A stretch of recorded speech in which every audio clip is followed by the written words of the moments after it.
Hello and welcome back to the book club where we talk about books that we're recently reading and enjoying. Let me know what you've been recently reading and enjoying, and if you've read what I'm about to talk about, let me know what you thought about it. Before we get into the book that I've just read, I want to share with you the book that I'm about to read. I want this to start to be like almost like a proper book club where we all get the same books and we all read it together, and then when I talk about it, you guys can sort of like comment what your thoughts are and everything like that. So the next book that I'm going to be reading is The Honjin Murders. I don't know if I'm saying that right, but it's pretty short, to be honest. It's only 170 odd pages, but it's like a classic detective murder style book. I'm a couple chapters in now, and it's really good. Like it doesn't give away the mystery. It sort of like gives you the details where you can read behind, like between the lines and try and figure it out yourself, or you can just sit back, read, and enjoy the journey. And it's set in Japan. I definitely recommend giving it a go. And on the next video of the book club, then we'll be able to talk about it together. But anyway, let's get on with the video.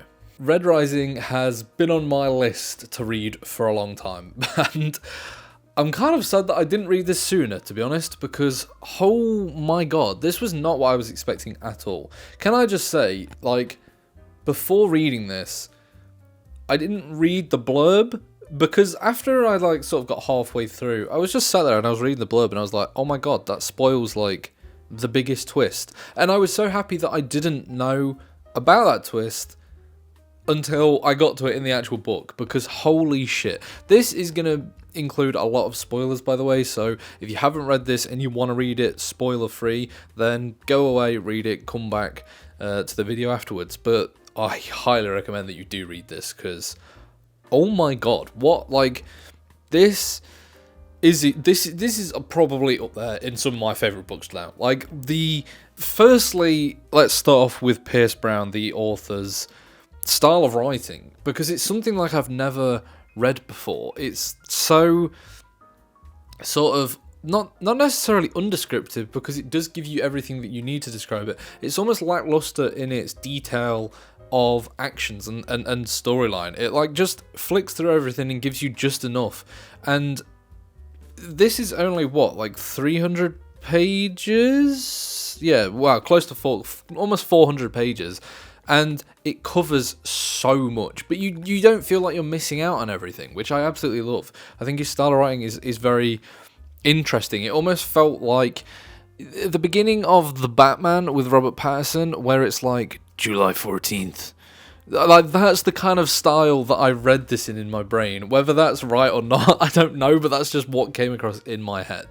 Let's get to Darrow. Darrow, the main character, is a phenomenal character. From the sort of setup to even just the first line of the book being about how he didn't want to go to war, he didn't want to fight. Like, he references it later in the books. He just wanted this like nice little life. He was happy being a miner underground in Mars, living with his wife. He was gonna have a good time, a good life, not necessarily achieve anything, but his enemies just came for him. And yeah, wow, everything that ensues, like that first few chapters of the setup of his life, it moves so quick, and yet it's so shocking. Like, you don't think that it's so graphic and dark and just horrible. Like, you don't think he's going to actually see his wife murdered, and then she is, and then the fact that he then has to sort of finish her off is just outrageous. And the whole, like, the things that follow, and then him being hanged, but then not actually, and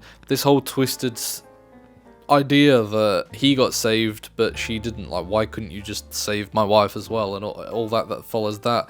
It was just, it really just threw me straight in there, and I absolutely loved it. And the twist that, you know, there's all these like slaves under Mars thinking they're doing this heroic work for Earth because Earth's dying, and then to actually, no, you're just a slave, and actually Mars is a incredibly developed civilization that's been there for hundreds and hundreds of years. Oh my god, like, what a twisted concept. And then I didn't really see the pivot. I thought then it was going to be sort of a rebellious tale, which it kind of is, but I didn't think it was going to go into this sort of, not necessarily I don't want to compare it to Hunger Games, But it is kind of like that game style setting, like a Hunger Games style setting, where you get just placed into this game. So Darrow goes to a school for golds. So basically he's a red. By the way, oh my god, I'm missing so much. So I love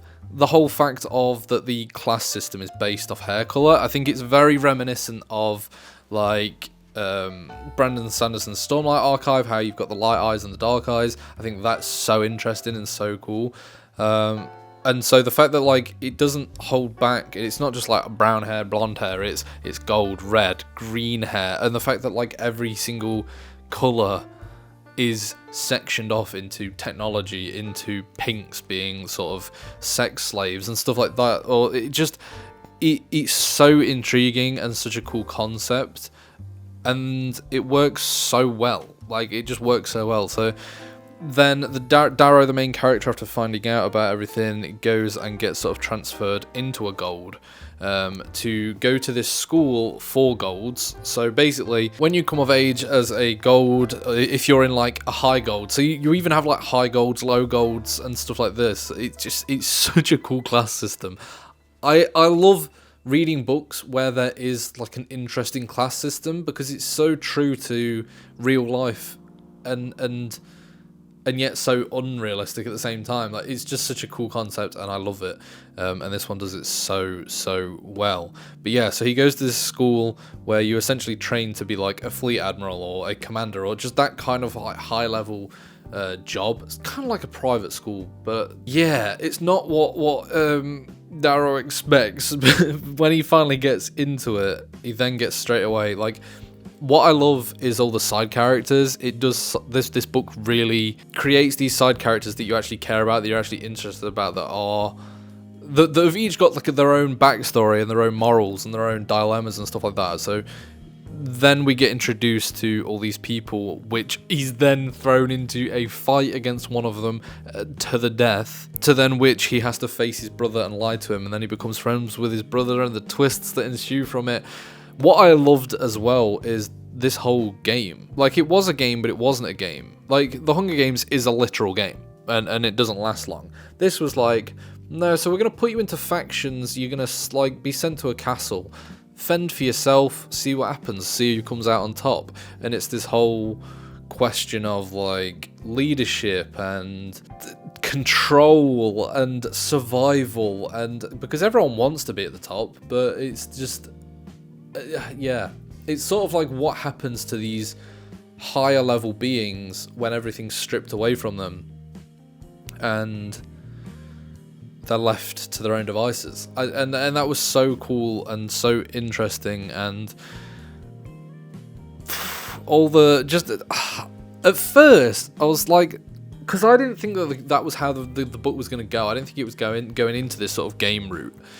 And then when it first did, I was a little bit like, I wasn't sold on it instantly, but then when it started to get to things like oh my god, like when the first realization that the Arch-Governor's son is in the game, and they're actually like basically just allowing him to win, and then you've got this sort of like twist on Darrow where he's like, fuck that, I'm not doing that. And then all the stuff with is it Cassius, I don't know how I forgot that. All the stuff with Cassius, like the fact that like we know as the reader that he killed his brother, and we've just got to sit with that, and you know it's going to come out at some point, because how could it not?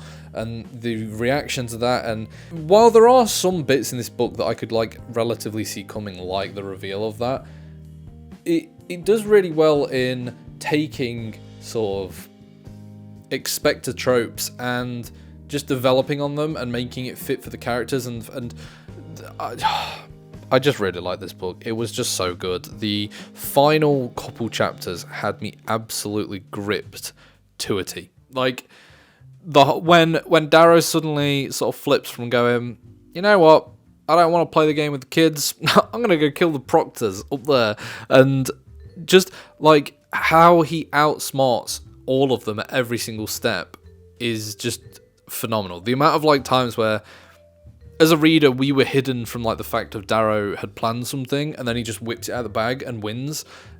I love those scenes. There's at least like 3 or 4 moments in this book where he does that, and it's like, fuck yeah. that is the only explanation I can give it. It's so good. The final scene as well with the Arch-Governor when he finally gets out of the game, and this man who is kind of like his target to get to and to murder, essentially, because everything leads back to the Arch-Governor in a way when it's talking about Eo's death and everything like that. So to then have this like bit at the end where the Arch-Governor's like, take my name, be part of my family, and rise to the ranks with me, and he's like, yeah. I didn't actually think he was. I thought he was just gonna like sort of like flip him off and go in a different direction. So the fact that he actually took that is crazy. I need to read the second book straight away because I honestly couldn't believe that. Genuinely, it was. I was like, whoa, because now the amount of layers to it. Like, you've got Darrow, who is a red playing as a gold, working for the family who essentially was the demise of his wife. And then you've also got Cassius's family, the Bellonas, I believe it's called. I can't remember the exact name. I struggle with family names, but then the fact that you've got the layer of them pretty much already having sort of like a blood feud against each other, but now you've got that added layer of, well, Darrow's in their family and he killed your brother. Like, just all of the layers of that. I need to read the next one straight away. What is the next one called? Golden Sun. Can't wait. I can't wait to read that. I need to read that straight away. But yeah, let me know. What did you think of Red Rising if you have read it? And I will see you next time on the book club.